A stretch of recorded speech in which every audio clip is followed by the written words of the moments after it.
नमस्कार साथियों, आप सभी का स्वागत है आपके अपने चैनल इंदौलजी में। तो दोस्तों, आज हम करेंगे स्पेसिफिक सब्जेक्ट के, जो कि हम डेली करते हैं दोस्तों, इंपॉर्टेंट क्वेश्चंस। तो 20 क्वेश्चंस हम डेली लेकर आते हैं, तो आप डेली देखते हैं वीडियोस को, ऐसे ही दोस्तों देखते रहें। आपकी प्रैक्टिस दोस्तों बहुत ही अच्छी हो जाएगी। और दोस्तों, आपको नोट्स चाहिए जो कि थ्योरेटिकल हैं दोस्तों, जिसमें थ्योरी है, चैप्टर वाइज आपको कंप्लीट कराए गए हैं। फिजिक्स, केमिस्ट्री, बायोलॉजी दोस्तों सभी, और लैब मैनुअल भी उनके साथ मिलेंगे। तो दोस्तों, अगर आपको चाहिए, हिंदी और इंग्लिश दोनों में अवेलेबल हैं। जो हिंदी में लेना चाहें वो हिंदी में भी ले सकते हैं, जो इंग्लिश में लेना चाहें वो इंग्लिश में भी ले सकते हैं। लेकिन दोस्तों, बहुत बच्चों ने ले भी लिए हैं दोस्तों, जो सिंसियर बच्चे हैं उन्होंने ले लिए हैं टाइम की दोस्तों। जिनको चिंता है कि दोस्तों टाइम उनको वेस्ट नहीं करना है, उनको इसमें जॉब लेनी है, तो दोस्तों अभी से ही पढ़ना स्टार्ट करना ही होगा आपको। जितना टाइम आप वेस्ट करेंगे, एग्ज़ाम आ जाएगा, फिर आप कवर नहीं कर पाएंगे। तो दोस्तों, इसके लिए हमने जो नोट्स हैं उनके लिए 49 रुपीज़ दोस्तों प्राइस रखा है।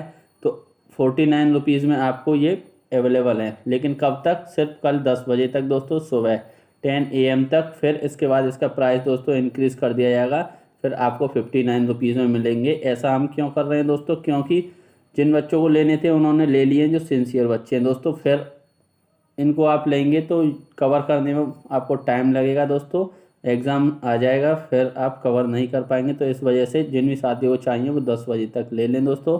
49 रुपीज़ में आपको मिल जाएगा, क्योंकि जिन बच्चों को जो सिंसियर हैं उनके लिए दोस्तों ये प्राइस है 49 रुपीज़। और जो अभी सोए हुए हैं दोस्तों उनके लिए फिर ये तो महंगा हो जाएगा टाइम के साथ। तो दोस्तों, अब हम चलते हैं क्वेश्चनों की ओर। और प्राइस दोस्तों इसलिए रखा है, फ्री में भी दे सकते थे हम आपको, क्योंकि किसी चीज़ का और मिनिमम प्राइस है दोस्तों ये।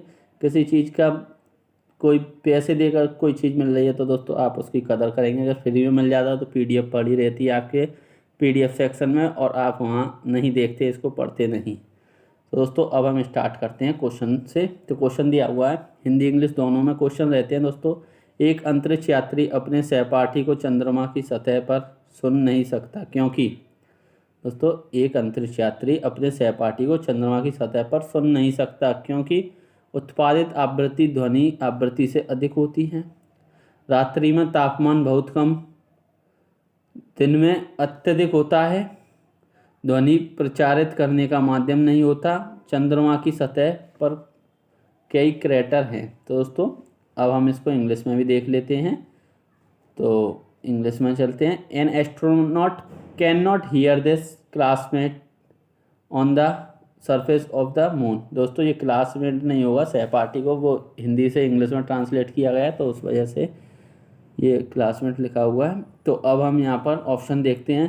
The frequency produce is greater than the frequency of the sound. The temperature is very low at night and high during the day. Sound does not have a medium to propagate. There are many character on the surface of the moon. तो दोस्तों, इसका सही answer क्या हो जाएगा? तो दोस्तों, इसका सही आंसर हो जाएगा आपका ऑप्शन सी। वहाँ पर दोस्तों कोई मीडियम नहीं है जिस वजह से साउंड ट्रेवल कर पाए। The sound does not travel. दोस्तों, ऑप्शन सी इसका राइट आंसर हुआ। ध्वनि प्रसारित करने का माध्यम नहीं होता। तो चलते हैं हम नेक्स्ट क्वेश्चन पर। तो क्वेश्चन दिया हुआ है, कौन सी प्रक्रिया प्रकाश और ध्वनि तरंगों में घटित नहीं होती? कौन सी प्रक्रिया प्रकाश और ध्वनि तरंगों में घटित नहीं होती है? विवर्तन, परावर्तन, ध्रुवण, अपवर्तन। तो दोस्तों, अब हम इसको इंग्लिश में देख लेते हैं। Which process does not depend in both light and sound? Diffraction, reflection, ध्रुवण, रिफ्रैक्शन। तो दोस्तों, इसका सही आंसर क्या हो जाए? ऑप्शन सी, पोलराइजेशन दोस्तों जिसको हम बोलते हैं, तो वही ये ध्रुवण का इंग्लिश अनुवाद हो जाएगा दोस्तों। तो चलते हैं हम नेक्स्ट क्वेश्चन पर। तो क्वेश्चन दिया हुआ है, चिल्लाते समय व्यक्ति हमेशा हथेली को मुंह के समीप रखते हैं, क्योंकि उस स्थिति में ध्वनि ऊर्जा सिर्फ एक दिशा में इंगित होती है। ध्वनि पूर्णतः ध्वनि की बढ़ जाती है। ध्वनि स्वर का उतार चढ़ाव बढ़ जाता है। इस कार्रवाई का ध्वनि पर कोई प्रभाव नहीं होता। तो दोस्तों, अब हम इसको इंग्लिश में देख लेते हैं। तो इंग्लिश में देखें। While shouting people always keep the palm near the mouth because in that case the sound energy would point in only one direction. Phonology increase the fullness of the sound. Pitch increase, this action has no effect on the sound. तो दोस्तों अब आपको बताना है, तो इसका सही answer दोस्तों क्या हो जाएगा, इसका सही आंसर हो जाएगा उस स्थिति में ध्वनि ऊर्जा सिर्फ एक दिशा में इंगित होती है। तो दोस्तों उसको ध्वनि को डायरेक्शन देने के लिए ये हम यूज करते हैं। In that case option A right हो जाएगा दोस्तों। In that case the sound energy would point in only one direction. तो चलते हैं हम नेक्स्ट क्वेश्चन पर। दोस्तों क्वेश्चन दिया हुआ है, डेसिबल इकाई का प्रयोग किया जाता है प्रकाश की गति के लिए, ऊष्मा की तीव्रता के लिए, ध्वनि की तीव्रता के लिए, रेडियो तरंग की आवृत्ति के लिए। तो दोस्तों अब आपको बताना है इसका सही आंसर। तो हम इसको इंग्लिश में भी देख लेते हैं। Decimal unit is used for the speed of light, for the intensity of heat, intensity of sound, for the frequency of radio wave. दोस्तों इसका सही आंसर क्या हो जाएगा, इसका सही आंसर हो जाएगा आपका इंटेंसिटी ऑफ साउंड, यानी कि ध्वनि की तीव्रता के लिए डेसिबल का यूज दोस्तों किया जाता है। तो अब हम चलते हैं नेक्स्ट क्वेश्चन पर। तो दोस्तों प्रतिध्वनि का कारण है ध्वनि का परावर्तन, ध्वनि का अपवर्तन, ध्वनि का अवशोषण, ध्वनि की चाल। दोस्तों अब हम इसको इंग्लिश में देख लेते हैं। तो इंग्लिश में कॉज ऑफ रेजोनेंस, दोस्तों reflection of sound, refraction of sound, absorption of sound, speed of sound. दोस्तों इसका सही आंसर क्या हो जाएगा, इसका सही आंसर हो जाएगा दोस्तों क्या बताएं, तो इसका सही आंसर है रिफ्लेक्शन ऑफ साउंड, यानी कि ध्वनि का परावर्तन। क्या हो जाएगा दोस्तों, ध्वनि का परावर्तन। तो हम चलते हैं नेक्स्ट क्वेश्चन पर। दोस्तों क्वेश्चन दिया हुआ है, स्पष्ट प्रतिध्वनि सुनने के लिए परावर्तक तल व ध्वनि स्रोत के बीच न्यूनतम दूरी होनी चाहिए। 10 मीटर, 17 मीटर, 24 मीटर, 30 मीटर। दोस्तों इस क्वेश्चन का तो आप आंसर आसानी से दे सकते हैं। तो चलते हैं हम इंग्लिश में भी देखते हैं इसको। There should be a minimum distance between the reflecting surface and the sound source to hear a clear echo। दोस्तों 10 मीटर, 17 मीटर, 24 मीटर और 30 मीटर। तो इसका सही आंसर दोस्तों क्या हो जाएगा, 17 मीटर। ऑप्शन बी इसका राइट आंसर हो जाएगा। हिंदी वाले भी लगा लें 17 मीटर। तो चलते हैं हम नेक्स्ट क्वेश्चन पर। तो क्वेश्चन दिया हुआ है, रडार की कार्य प्रणाली निम्न सिद्धांत पर आधारित होती है। रडार की कार्य प्रणाली निम्न सिद्धांत पर आधारित होती है। रेडियो तरंगों का प्रवर्तन, रेडियो तरंग का परावर्तन, डॉपलर प्रभाव, रमन प्रभाव। तो दोस्तों अब आपको बताना है इसका सही आंसर। तो चलते हैं इंग्लिश की ओर। तो दोस्तों इंग्लिश में दिया हुआ, the working of radar is based on the following principle, refraction of radio wave, reflection of radio wave, Doppler effect, Raman effect. तो दोस्तों इसका सही आंसर क्या हो जाएगा, तो इसका सही आंसर हो जाएगा दोस्तों रिफ्लेक्शन ऑफ रेडियो वेव। दोस्तों रिफ्लेक्शन में क्या होता है, इस तरीके से रिवर्स हो जाता है। तो ऑप्शन बी इसका राइट आंसर हो जाएगा, रेडियो तरंग का परावर्तन। तो चलते हैं हम नेक्स्ट क्वेश्चन पर। दोस्तों क्वेश्चन दिया हुआ, क्वेश्चन नंबर 8 पढ़ें इसको। किसी प्रतिध्वनि को सुनने के लिए मूल आवाज़ और प्रतिध्वनि के बीच का समय अंतराल क्या होना चाहिए। 1/10 सेकंड के बराबर, 1/10 सेकंड से कम, 1/10 सेकंड से अधिक, इनमें से कोई नहीं। तो दोस्तों अब हम इसको इंग्लिश में भी देखते हैं। What should be the time interval between the original sound and the echo in order to hear an echo. तो दोस्तों अब आपको बताना है इसका सही आंसर क्या हो जाएगा। तो इसका सही आंसर मोर देन 1/10 सेकेंड, यानी कि दोस्तों जो इको होती है और जो ओरिजिनल साउंड, जैसे कि हमने यहाँ से साउंड दोस्तों रिलीज की, यहाँ से साउंड गई और ये यहाँ दीवार है दोस्तों, इससे टकराई और फिर ये वापस आई। तो दोस्तों यहाँ से ये तो हमारी ओरिजिनल एक टाइम यहाँ पर होगा जब हम बोलेंगे, एक टाइम दोस्तों थोड़ी देर बाद आएगा, वो हमको यहाँ सुनाई पड़ेगा। तो वो कितना होता है दोस्तों, 1/10 सेकंड से अधिक टाइम होता है। तो चलते हैं हम नेक्स्ट क्वेश्चन पर। तो क्वेश्चन दिया हुआ है, अच्छे ऑडिटोरियम की दीवारें, छत व फर्श किसी रेशेदार पदार्थ, कालीन, गिलास, फाइबर आदि से ढके रहते हैं। उसका उद्देश्य होता है, जो दोस्तों ऑडिटोरियम होता है उसकी छत दोस्तों और फर्श उसका और दोस्तों दीवारें भी कालीन से ढकी होती हैं। ऐसा क्यों होता है दोस्तों, ऑडिटोरियम की सुंदर बनाना, निर्माण की लागत को कम करना, ऑडिटोरियम में आग से सुरक्षा प्रदान करना, ध्वनि का अवशोषण करके प्रतिध्वनि को रोकना। अब दोस्तों हम इसको इंग्लिश में देख लेते हैं।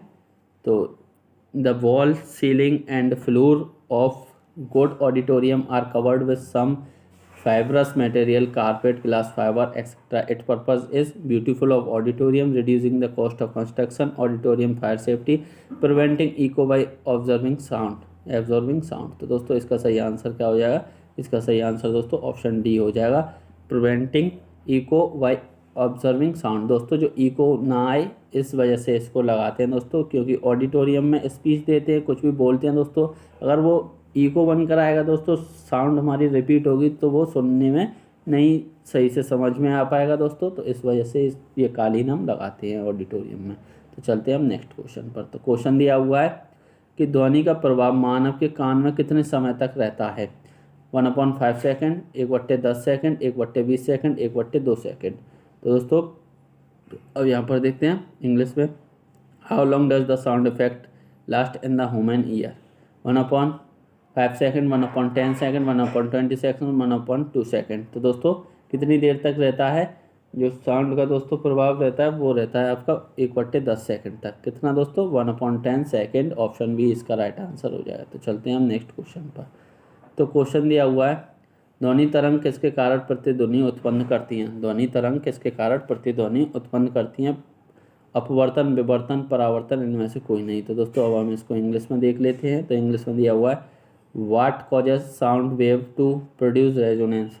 Refraction, diffraction, reflection, none of this. तो दोस्तों इसका सही आंसर क्या हो जाएगा। दोस्तों इसका सही आंसर हो जाएगा रिफ्लेक्शन, जो कि हम ऊपर भी दोस्तों कर चुके हैं।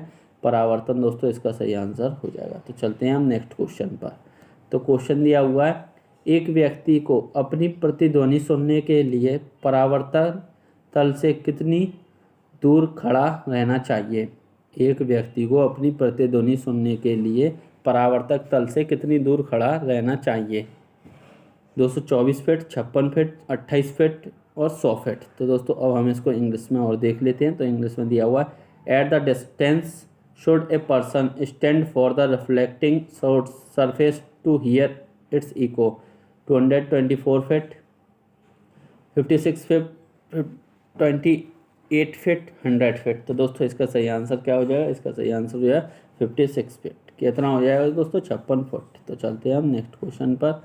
तो क्वेश्चन दिया हुआ है स्टेथोस्कोप ध्वनि के किस सिद्धांत पर कार्य करता है। परावर्तन, अपवर्तन, विवर्तन, ध्रुवण। तो दोस्तों इसमें भी स्टेथोस्कोप में साउंड जो सुनाई पड़ती है जब हम ब्लड प्रेशर मीजर, दोस्तों ब्लड प्रेशर मीजर नहीं, वो जो हम pulse rate, heart pulse rate check करते हैं। ब्लड प्रेशर में भी हम चेक करते हैं दोस्तों साउंड लगाकर, लेकिन वो दोस्तों अलग होता है, स्पिनोमीटर होता है। लेकिन स्टेथोस्कोप दोस्तों जो हमारी पल्स रेट को दोस्तों चेक करता है, हार्ट बीट को। तो अब हम यहाँ पर इंग्लिश में देखते हैं stethoscope work on what principle of sound. Reflection, refraction, diffraction, ध्रुवण। दोस्तों इसका सही आंसर क्या हो जाएगा, रिफ्लेक्शन इसका सही आंसर हो जाएगा, ऑप्शन ए। तो दोस्तों परावर्तन इसका राइट आंसर हो जाएगा। तो चलते हैं हम नेक्स्ट क्वेश्चन पर। तो क्वेश्चन दिया हुआ प्रतिध्वनि तरंगों के कारण उत्पन्न होती हैं प्रवर्तन, अपशोषण, परावर्तन, विवर्तन। दोस्तों इसका सही आंसर क्या हो जाएगा, परावर्तन, ऑप्शन सी दोस्तों इसका राइट आंसर हो जाएगा। Resonance is produce due two of wave. तो दोस्तों इसका सही आंसर रिफ्लेक्शन हो जाएगा। तो चलते हैं हम नेक्स्ट क्वेश्चन पर। तो क्वेश्चन दिया हुआ है सोनार अधिकांशतः प्रयोग में लाया जाता है। सोनार अधिकांशतः प्रयोग में लाया जाता है अंतरिक्ष यात्रियों द्वारा, डॉक्टरों द्वारा, इंजीनियरों द्वारा, नौ संचालनों द्वारा। तो दोस्तों जो सोनार होता है वो किसके द्वारा यूज किया जाता है, कौन यूज करता है दोस्तों सोनार को। Sonar is mostly used by astronaut, by doctor, by engineer, by navigation. तो दोस्तों नेविगेशन में यूज होता है ये सोनार दोस्तों, जो होता है वो नौचालन में यूज होता है। तो चलते हैं हम नेक्स्ट क्वेश्चन पर। तो क्वेश्चन दिया हुआ है अनुरण काल और हॉल के आयतन के बीच संबंध का प्रतिपादन किया। टॉपलर ने, न्यूटन ने, शेविन ने, लाप्लास ने। तो दोस्तों अब हम इसको इंग्लिश में देखते हैं। The relation between reverberation time and the volume of the hall has been rendered Doppler, Newton, Sabine, Laplace. तो दोस्तों इसका सही आंसर क्या हो जाए, शेविन। तो चलते हैं हम नेक्स्ट क्वेश्चन पर। तो क्वेश्चन दिया हुआ डेड हॉल का अनुरण काल होता है 0 सेकेंड, 0.8 सेकेंड, 1.8 सेकेंड, 0.8 सेकेंड। 0.8 नहीं है दोस्तों, 8 सेकेंड है, वो पॉइंट इसकी वजह से है। तो अब हम इसको इंग्लिश में भी देख लेते हैं। Dead hall reverberation time 0 second, 0.8 second, 1.8 second, 8 second. तो दोस्तों इसका सही आंसर क्या हो जाएगा, तो इसका सही आंसर हो जाएगा दोस्तों डेड हॉल रिवर्बरेशन 0 सेकेंड होता है दोस्तों। कितना, 0 सेकेंड, 0 सेकेंड होता है। तो चलते हैं फिर हम नेक्स्ट क्वेश्चन पर दोस्तों। तो क्वेश्चन नंबर 18 दिया हुआ है, जब सेना पुल को पार करती है तो सैनिकों को कदम से कदम मिलाकर न चलने का प्रयोग का निर्देश दिया जाता है, क्योंकि दबाव बढ़ने से पुल टूटने का खतरा रहता है, पैरों से उत्पन्न ध्वनि के अनुनाद के कारण पुल टूटने का खतरा रहता है, डॉपलर प्रभाव के कारण पुल टूटने का खतरा रहता है, या इनमें से कोई नहीं। इंग्लिश में देखते हैं दोस्तों, when the army crosses the bridge the soldiers are instructed not to walk in step because there is a danger of breaking the bridge due to increase in pressure. There is a danger of collapse of the bridge due to the resonance of the sound produced by the feet. और दोस्तों यहाँ पर Doppler effect due to the bridge to collapse, none of this. तो दोस्तों अब आपको बताना है इसका सही आंसर क्या हो जाए। तो दोस्तों इसका सही आंसर है there is a danger of collapse of the bridge due to resonance of the sound produce by the feet. तो दोस्तों अब यहाँ पर ऑप्शन बी राइट आंसर हो जाएगा। कौन सा? ऑप्शन बी, यानी कि पैरों से उत्पन्न ध्वनि के अनुनाद के कारण पुल टूटने का खतरा रहता है। तो दोस्तों चलते हैं नेक्स्ट क्वेश्चन पर। तो क्वेश्चन दिया हुआ है, हम रेडियो की घुंडी घुमाकर विभिन्न स्टेशनों के कार्यक्रम सुनते हैं, यह संभव है अनुनाद के कारण, विस्पंद के कारण, व्यतिकरण के कारण, विवर्तन के कारण। दोस्तों अब हम इसको इंग्लिश में देखते हैं। We listen to the program of different station by turning the knob of the radio. It is possible due to resonance, due to dispersion, due to individualization, due to diffraction. तो दोस्तों इसका सही answer क्या हो जाएगा? Option A due to resonance, दोस्तों अनुनाद के कारण। ऑप्शन ए दोस्तों इसका राइट आंसर हो जाएगा। तो चलते हैं हम नेक्स्ट क्वेश्चन पर।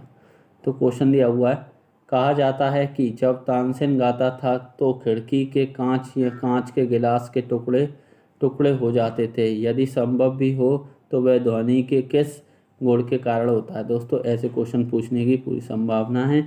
तो ये दिया हुआ है, it is said that when Tansen used to sing the glass of the window और the glass of the glass used to be broken into pieces, if possible then it would be due to which quality of sound, reflection, refraction, resonance और interference. तो दोस्तों अब आपको बताना है इसका सही आंसर क्या हो जाए। तो दोस्तों ये रेजोनेंस के कारण होता है। दोस्तों साउंड से ग्लास टूट जाता है दोस्तों। तो यहाँ पर आपके 20 क्वेश्चंस हो जाते हैं। तो आपको वीडियो कैसी लगी दोस्तों कमेंट करके ज़रूर बताएं, और 10 बजे से कल 10 बजे से पहले दोस्तों आप नोट्स ले लें, फिर उसके बाद प्राइस इंक्रीज़ कर दिया जाएगा। तो दोस्तों वीडियो को ज़्यादा से ज़्यादा लोगों तक शेयर करें। चैनल सब्सक्राइब नहीं किया तो चैनल को सब्सक्राइब कर लें। Thank you, all the best.